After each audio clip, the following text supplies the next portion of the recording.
నీ జీవితంలో ఏదైనా ఒక మంచి పని చేయాలని నువ్వు భావించినట్లయితే, ఒక వ్యాపారానికి సంబంధించి కానీ, నీ భవిష్యత్తుకు సంబంధించి కానీ ఏదైనా ఒక నిర్ణయం తీసుకుంటే, ఆ మనసులో ఆలోచిస్తే ఆ పనిని రెండో కంటికి తెలియకుండా ఆచరణలో పెట్టాలి. ఎవరికీ చెప్పకూడదు.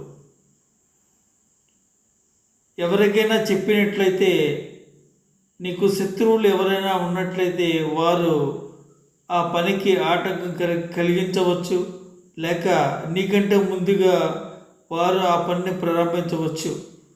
వ్యాపారం అయితే నీకంటే ముందుగా ప్రారంభించవచ్చు, లేదు నీ జీవితానికి సంబంధించిన విషయం అయితే వారు దానికి ఆటంకం కలిగించవచ్చు. ఒక పని తలుచుకున్నప్పుడు నిశ్శబ్దంగా రెండో కంటికి తెలియకుండా తదనుగుణంగా అడుగులు వేస్తూ రహస్యంగా ఆ పనిని ఎలా మొదలుపెట్టాలో ఆ విధంగా చాకచక్యంగా పనిని ముగించిన తర్వాత అందరికీ తెలుస్తుంది. ఆ విషయాన్ని అందరికీ తెలియకుండా దాయడం అవసరం లేని సమయంలో అందరికీ ఆ విషయాన్ని తెలుస్తుంది.